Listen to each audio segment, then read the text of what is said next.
तोड़ते हुए कई कार्यकर्ताओं को आरएलपी ज्वाइन करवा रहे हो, कई कार्यकर्ता आरएलपी ज्वाइन कर रहे हैं एनएसयू वाले, क्या कहते हैं? देखिए, राष्ट्रीय लोकतांत्रिक पार्टी का अगर छात्र संगठन बन जाता राजस्थान में तो एनएसयू का पता भी नहीं चलता। लेकिन क्योंकि हमारा छात्र संगठन नहीं है तो एनएसयू के अंदर भी आरएलपी के बहुत से समर्थक हैं। और आज एनएसयू और यूथ कांग्रेस के बहुत से पदाधिकारी, युवा नेता रामनिवास पोषक जो कुचामन से आते हैं, जिन्होंने कुचामन जिले से प्रभुजी पोषक के लड़के हैं और ये बड़े मजबूत प्रभुजी किसान नेता दिलाते थे। और रामनिवास पोषक के साथ डीरवाना कुचामन जिले से कम 125 से ज्यादा एनएसयू यूथ कांग्रेस में काम करे, 150 से ज्यादा नौजवान छोटे भाई आज आरएलपी का दामन थाम रहे। निश्चित रूप से आज तो शुरुआत है और ये शुरुआत अब सिलसिलेवार राजस्थान में चलती रहेगी। राजस्थान का नौजवान इस बार राजस्थान में कांग्रेस बीजेपी को घर बिठा के अपनी खुद की सत्ता चाहता है। जिस तरह के हालात राजस्थान के अंदर बने हैं, प्रधानमंत्री आके जा रहे हैं, 2 साल बाद जो वादा करे वो भूल रहे हैं, कहाँ गई आरपीएससी का पुनर्गठन, कहाँ एसआई भर्ती, पेपर लीक के माफिया, मिड डे मील के बदमाश, लोकसभा विधानसभा के अंदर नूरा कुश्ती चलती रहती है, कोई आरोप लगाता है, कोई उसको वापिस हंस के उसको टाल देता है। तो ये हालात जो स्टेट के अंदर बने, कहीं न कहीं राजस्थान का सर्व समाज, शोषित, पीड़ित, नौजवान सारा सब बैठ जाता है। एक बार राजस्थान में बदलाव करो। राजस्थान के अंदर आज तक तीसरी ताकत खड़ी नहीं हुई और इस बार राजस्थान का नौजवान तीसरी ताकत खड़ी करेगा और कांग्रेस भाजपा को घर बिठा के और अपना खुद का युवाओं के सपनों का राजस्थान इस बार लेके आएगा। और इस कड़ी में आज बहुत बड़ी कांग्रेस पार्टी एक तरीके से डीरवाना कुचामन के अंदर पूरी तरीके से टूट जाएगी आरबी ज्वाइनिंग के बाद। लेकिन कहीं और भी आपकी पार्टी के संपर्क में है अभी?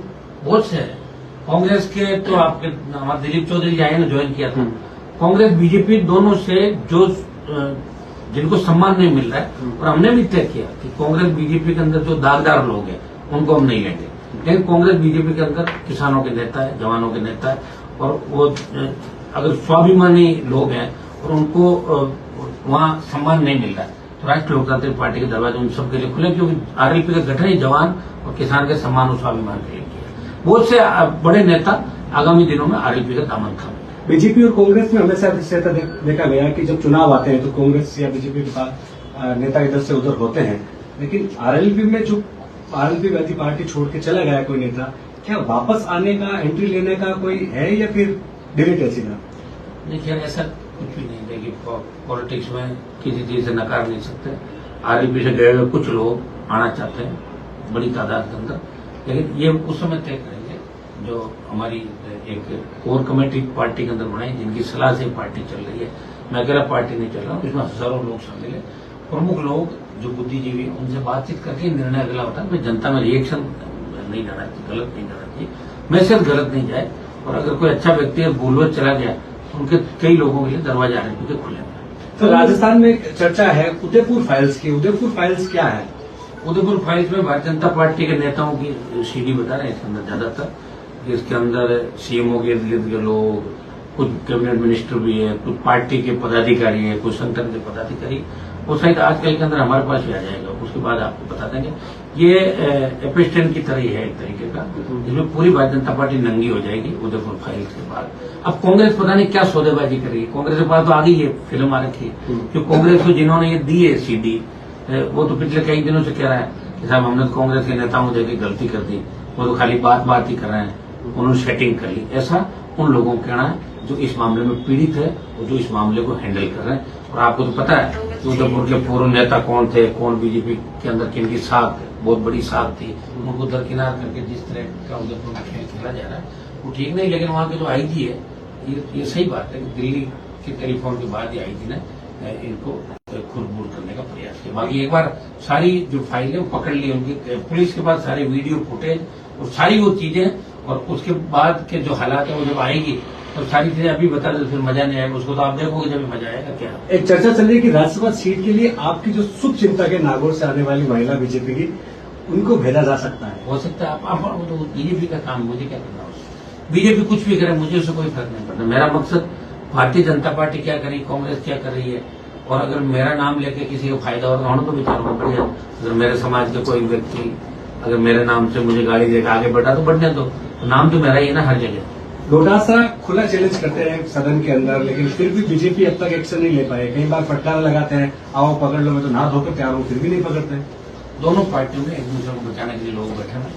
बीजेपी भी कई खेमों में बंटी हुई है, कांग्रेस अलग अलग खेमों में बंटी हुई है। वो तो मैंने आपको क्या कहा, कांग्रेस बीजेपी मिलकर राजस्थान को लूट रही है। और एक बात साफ देखने को मिल गई कि यहाँ जिस तरह की स्पीच हो रहे हैं सदन के अंदर, जिस तरह की मजाक हो रही है, तो ये अगर हमारी सरकार और फिर कोई कह देगी वो तो उसकी बात है। बाकी पहले हम क्या कह सकते, पकड़ना हमारा हाथ में नहीं। लेकिन ये बात तय है कि लोकसभा के अंदर इस बार जिस तरह तीनों चारों विधायकों के भ्रष्टाचार का मामला था अलग पार्टियों का, दूसरा प्रधानमंत्री कह रहे हैं कि मैं भ्रष्टाचार मुक्त देश कर दूंगा। तुम्हारे खुद के विधायक भ्रष्टाचार में डूबे कहां से कर दोगे। और प्रधानमंत्री से देश फेडअप हो गया और मोदी से फेडअप हो गए लोग। मोदी जी की चर्चा टीवी पे बच्चे कहने लगे बंद करो मोदी आ गया। तो एक तरीके से मजाक बन गया प्रधानमंत्री का। परिवार में बैठे लोग भी प्रधानमंत्री देखना पसंद नहीं करते, पता नहीं क्यों फेडअप हो गए, तो वो जाने। लेकिन देश में आज प्रत्येक वर्ग, चाहे बीजेपी का कोर वोटर वो भी कह रहा है छोड़ो यार फालतू की लोरी सुनाएगा बिना बात के। ये हालत देश के अंदर हो गई। यूजीसी का को लेकर बीजेपी का कोर वोटर ही विरोध कर रहा है। वो यूजीसी को लेकर हमने देखिए जो ओबीसी को उसके अंदर किया, उसमें आर्थिक आधार पर आरक्षण वाले लोगों को भी एक्चुअली यूजीसी की टीम ने जब देश के विभिन्न इलाकों के अंदर दौरा किया तो उन्हें पाया गया कि कई जाट ओबीसी में आता है, तो हरियाणा में जाट ओबीसी में नहीं आता, दूसरी स्टेट में नहीं आता, कई दूसरी जाति कहीं ओबीसी में आ रही है या एसटी में आ रही है, एससी में आ रही है और कहीं नहीं आ रही, ऐसी कई जातियां देश के अंदर। इसलिए यूजीसी ने पाया कि कुछ जगह ओबीसी के बच्चों के साथ भी एससी एसटी के बच्चों की तरफ बढ़ता हो रहा है। तो ओबीसी को उन्होंने लिया, ओबीसी के बच्चों के साथ अगर बदमाशी की गई तो सस्पेंड करेंगे, मुकदमा दर्ज होगा। लेकिन उसमें विशेष रूप से आरक्षित आर्थिक आधार पर आरक्षण को भी रखा है। और हम ये मांग कर रहे हैं कि यूनिवर्सिटी कॉलेज में पढ़ने वाला कोई भी बच्चा अगर घर से जाता है तो उसके अंदर जातीय भावना नहीं होती है, सही बात है।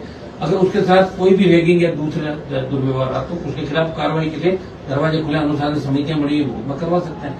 नई बात कुछ भी नहीं। क्योंकि यूजीसी के अंदर जो ये अमेंडमेंट लाए इसको लेके कुछ लोग भ्रामक प्रचार करें, उनको इसकी पूरी जानकारी नहीं है। उनको पूरा पढ़ने के बाद इस बात को उठाना चाहिए। सिर्फ भ्रामक प्रचार से काम नहीं चलता। बीजेपी अपने 2 साल और कांग्रेस के 5 साल को लेकर सदन में चर्चा कर रही थी, लेकिन बात यह भी उठी कि राजस्थान में पिछले 2 साल में कानून व्यवस्था किस कदर बिगड़ी है। लगातार गैंगस्टर धमकियां दे रहे हैं नेताओं को, फिरौती मांग रहे हैं, खुलेआम कुछ नहीं कर पा रहा। लेकिन नेताओं में हिम्मत कहाँ है। जब गैंगस्टर धमकी देते हैं सबसे पहला बयान तो मुझे देना पड़ता है, उसके बाद उठते हैं बाकी लोग। तो देख लेंगे हनुमान जी के साथ कुछ नहीं हुआ उसके बाद हम उठे। डरे हुए हैं राजस्थान के नेता और आज से नहीं डरे। आनंद पाल के समय 2005-06 से मैंने देखा था तो आज सदन में जोर जोर से चिल्लाते हैं। इनको मैंने देखा था आनंद पाल का नाम नहीं लेते थे, पेंट गीली हो जाती थी इन लोगों की। मैं उस वक्त भी लड़ता था, आज भी लड़ रहा हूँ तमाम माफियाओं के खिलाफ, तमाम देश के बदमाशों के खिलाफ। स्टेट के अंदर जिस तरह बाहर से बैठे लोग कर रहे हैं तो इंटरपोल के माध्यम से इनको यहाँ लाना चाहिए, इनको सबक सिखाना चाहिए। बार बार हम लोग ये मांग कर रहे हैं, एक्चुअली मांग ही कर सकते हैं। हमारा आत्म सीधा लाने का तो कोई एजेंसी है नहीं। पार्लियामेंट के अंदर भी इस बार मामला उठेगा। लेकिन कांग्रेस देखिए वसुंधरा जी के आने के बाद गहलोत का 98 का 3 का कार्यकाल और 3 से 8 का कार्यकाल कि राजस्थान जातिवाद की ओर मुड़ गया। वसुंधरा जी ने कितने रिश्ते बताए, जाट की बहू, राजपूत की बेटी, गुजर की समझन, ऐसे करके राजस्थान को मोड़ा। फिर गहलोत साहब भी पीछे नहीं रहे। तो अशोक गहलोत, वसुंधरा, और उसके बाद वसुंधरा हटी तो भजनलाल आ गए। और भजनलाल को अभी आसपास उनके जो सिस्टम है उसे देख के लग रहा नहीं दिल्ली वाले भजनलाल जी खुश नहीं ज्यादा। मुझे लग रहा है कि बड़ा चेंजेस दिल्ली भी करना चाहती है। लेकिन अभी उनका ध्यान बंगाल, तमिलनाडु, केरल और उस दिशा का, राजस्थान पे ध्यान है। उनको पता है कि राजस्थान प्रधानमंत्री मीटिंग करा देंगे, 6 महीने अमित शाह की करा देंगे, मीटिंग करते हुए महीना भर निकल जाएगा बातों में सोशल मीडिया के माध्यम से। लेकिन आप देखिए कल जो पर्ची वापस लो ट्विटर ट्रेंड चला उसमें लाखों हुआ है और शेडो बैन करना पड़ा। इसका मतलब IT cell Bharatiya Janata party की कमजोर पड़ गई और मोदी वापिस जाओ और भजनलाल की पर्ची वापिस लो मोदी।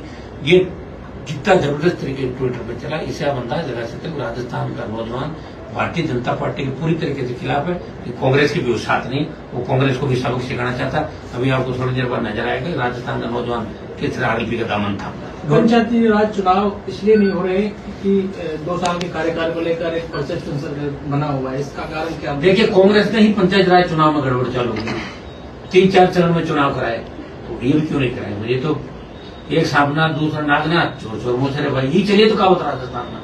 तो इस कहावत के लिए हम कह रहे हैं कि राजस्थान को कुछ नया देना चाहिए, कुछ नया राजस्थान में होना चाहिए और नया करने के लिए प्रयास करें। मुझे लग रहा है कि ऐसा ही भर्ती का परिणाम अगर डबल बेंच से आता है कि ऐसा ही भर्ती रद्द नहीं होगी तो हम सुप्रीम कोर्ट और दिल्ली तक कूच करेंगे, दिल्ली को घेरेंगे और वहां से आदेश कराएंगे। हमारे लिए तो संघर्ष तैयार है, तैयार बैठे हैं, रुकने वाले नहीं हैं।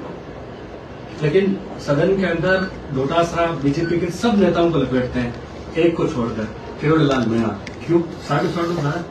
खिचड़ीलाल जी ने इनके खिलाफ पहले मामला उठाया था ना, हाँ, फिर डॉक्टर साहब सेटिंग हो गई दोनों की, वो सबको पता है, नई बात है, तो बहुत पुरानी बात। डॉक्टर साहब की आदत है, करते हैं मामला उठा चुप हो जाते हैं, हमेशा मैं रहा हूं उनके साथ। 3 दिन बोलते हैं, चौथे दिन दूसरा स्टेप, और लोग भी क्या भुलक्कड़ भूल जाते हैं। ये इनकी अंतिम पारी इस बार सबकी, ये अंतिम पारी है, सब आउट हो जाएंगे 28 के अंदर। ये आपको आसपास नहीं देखेंगे राजधानी के कोई भी हो जाए। ठीक है।